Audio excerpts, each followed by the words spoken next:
جب حضرت ابراہیم علیہ السلام پیدا ہوئے تو نمرود کا دور تھا اور بت پرستی کا بڑا زور تھا۔ حضرت ابراہیم علیہ السلام ایک دن ان بت پرستوں سے فرمانے لگے کہ یہ تمہاری کیا حرکت ہے کہ ان مورتیوں کے آگے جھکے رہتے ہو؟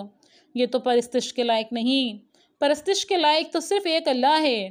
وہ لوگ بولے، ہمارے تو باپ دادا بھی انہی مورتیوں کی پوجا کیا کرتے تھے، مگر آج تم ایک ایسے آدمی پیدا ہو گئے ہو جو ان کی پوجا سے روکنے لگے ہو۔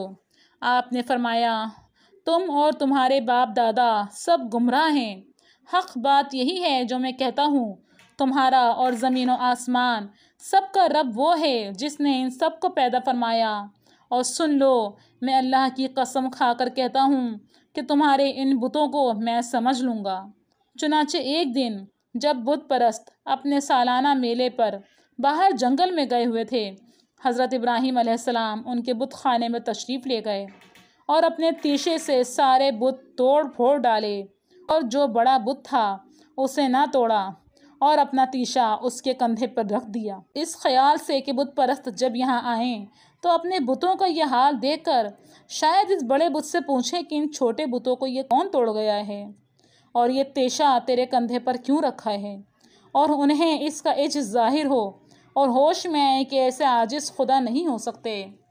چنانچہ جب وہ لوگ میلے سے واپس آئے اور اپنے بت خانے میں پہنچے تو اپنے معبودوں کا یہ حال دیکھ کر، کوئی ادھر ٹوٹا پڑا ہوا ہے، کسی کا ہاتھ نہیں تو کسی کی ناک سلامت نہیں، کسی کی گردن نہیں تو کسی کی ٹانگیں ہی غائب ہیں، بڑے حیران ہوئے اور بولے کہ کس ظالم نے ہمارے ان معبودوں کا یہ حشر کیا ہے۔ پھر یہ خبر نمرود اور اس کے امراء کو پہنچی اور سرکاری طور پر اس کی تحقیق ہونے لگی، تو لوگوں نے بتایا کہ ابراہیم ان بتوں کے خلاف بہت کچھ کہتے رہتے ہیں، یہ انہی کا کام معلوم ہوتا ہے۔ چنانچہ حضرت ابراہیم علیہ السلام کو بلایا گیا اور آپ سے پوچھا گیا کہ اے ابراہیم، کیا تم نے ہمارے خداؤں کے ساتھ یہ کیا ہے؟ آپ نے فرمایا، وہ بڑا بت جس کے کندھے پر تیشہ ہے، اس صورت میں تو یہ قیاس کیا جا سکتا ہے کہ یہ اسی کا کام ہے، تو پھر مجھ سے کیا پوچھتے ہو؟ اسی سے پوچھ لو نا کہ یہ کام کس نے کیا ہے۔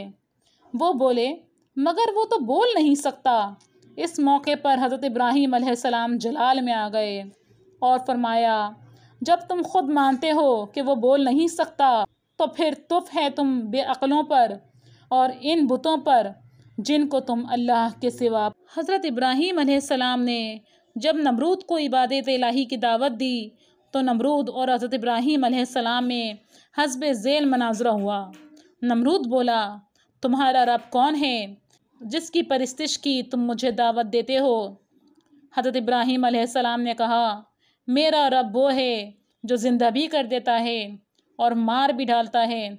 نمرود بولا، یہ بات تو میرے اندر بھی موجود ہے، اور ابھی دیکھو میں تجھے زندہ بھی کر کے دکھاتا ہوں اور مار کر بھی۔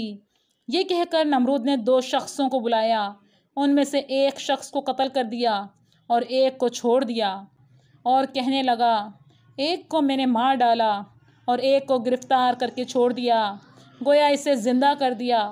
نمرود کی یہ احمقانہ بات دیکھ کر حضرت ابراہیم علیہ السلام کہنے لگے، میرا رب سورج کو مشرق کی طرف سے لاتا ہے، تجھ میں اگرچہ طاقت ہے تو مغرب کی طرف سے لا کر دکھا۔ یہ بات سن کر نمرود کے ہوش اڑ گئے اور وہ لاجواب ہو گیا۔ نمرود ملعون نے جب حضرت ابراہیم علیہ السلام سے مناظرے میں شکست کھائی تو کچھ نہ کر سکا، حضرت ابراہیم علیہ السلام کا جانی دشمن بن گیا اور آپ علیہ السلام کو قید کر لیا، اور پھر ایک بہت بڑی 4 دیواری تیار کی اور اس میں مہینہ بھر تک قسم قسم کی لکڑیاں جمع کی اور ایک عظیم آگ جلائی جس کی تپش سے ہوا میں اڑنے والے پرندے جل جاتے تھے، اور ایک منجی کو گوپھن تیار کر کے کھڑی کی اور حضرت ابراہیم علیہ السلام کو باندھ کر اس میں رکھ کر آگ میں پھینکا۔ حضرت ابراہیم علیہ السلام کی زبان پر اس وقت یہ کلمہ جاری تھا، حسبی اللہ و نعم الوکیل۔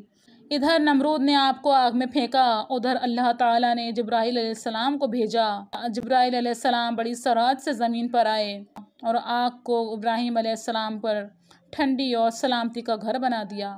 چنانچہ وہ آگ حضرت ابراہیم علیہ السلام کے لیے باغ و بہار بن گئی اور نمرود کی ساری کوششیں بیکار چلی گئیں۔